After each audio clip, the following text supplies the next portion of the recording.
What if everything you were taught about history is only half the story? What if the wars, the monuments, the empty cities in old photographs were not signs of destruction, but evidence of something else? Something far more unsettling. Walk through the historic streets of St. Petersburg or Moscow. Look closely at the buildings. Not at the grand columns or majestic domes, but at the details. The carved stone. The bas-reliefs. The elaborate decorations that historians casually describe as ornamental. Now look again. Do they truly resemble leaves and vines? Or do they look engineered? This is where our investigation begins. We are trained to see classical architecture as artistic expression, mythology frozen in stone. But what if those intricate patterns are not symbolic at all? What if they are technical? When observed through the eyes of an engineer rather than an art historian, the decorations on 18th and 19th century buildings begin to resemble schematics. Mechanical. Biological. Intentional. Some carvings look less like plants and more like cellular structures. Less like decorative curls and more like stages of embryonic development. It is a radical hypothesis. What if these buildings are not just architecture, but documentation? Stone manuals from a forgotten science. The trail does not stop on the outside of buildings. It continues inside, into museums and art galleries around the world. When we visit galleries, we focus on the paintings. Portraits of nobles. Biblical scenes. Dramatic landscapes. But almost no one studies the frames.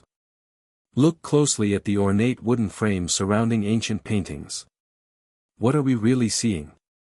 At first glance, they appear floral. Acanthus leaves. Grapevines. Flowing curls. But under careful examination, many of these patterns resemble something far more specific.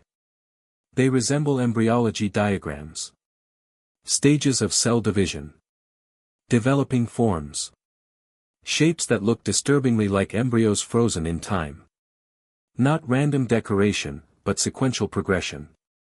It is as if the perimeter of these paintings contains a hidden message, a biological process carved into wood and covered in gold leaf. Why would scenes of kings and aristocrats be framed by imagery that resembles incubation and genesis? Unless the frame itself is a report. Unless the portrait represents not merely a person, but the successful completion of a process. To understand the possible origin of this biological symbolism, we must travel back in time to ancient Asia Minor. To the legendary temple of Artemis in Ephesus, one of the 7 wonders of the ancient world. Official history describes it as a sanctuary dedicated to a fertility goddess. But examine the statue of Artemis of Ephesus. She does not resemble the graceful Greek deities we are accustomed to seeing. She stands rigid, encased, structured. And the most controversial detail is the multiple oval protrusions across her torso. Traditionally interpreted as symbols of fertility. But look closer. They lack anatomical realism. They are arranged in rows, uniform and repetitive. Like capsules. Like storage units. Like incubation chambers. Her lower body is cylindrical, covered in reliefs of animals, bulls, lions, bees. Bees. The ultimate symbol of a hive. Of mass production. Of replication. What if this statue was not symbolic, but schematic? What if the temple was not simply a place of worship, but a prototype? An ancient biological facility. An early model of life production technology. If that idea sounds extreme, the next piece of the puzzle is even more unsettling. Move forward to the 19th century. Study early photographs from Europe, Russia, and America. One detail stands out. The cities are empty. Grand boulevards. Monumental architecture. Massive cathedrals.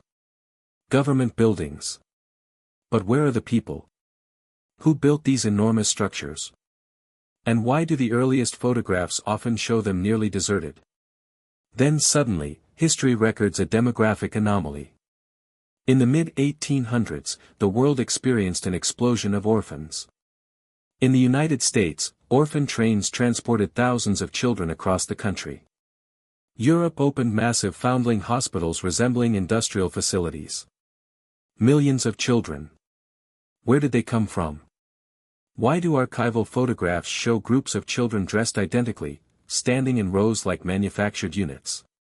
Is it possible that the technology hinted at in ancient stone was activated again? That empty cities were not abandoned, but waiting? Waiting for inhabitants. Now we reach a critical date. 1812. In textbooks, this year is associated with the Napoleonic Wars and the War of 1812 between the United States and Britain. But across continents, monuments dedicated to 1812 share strikingly similar symbolism.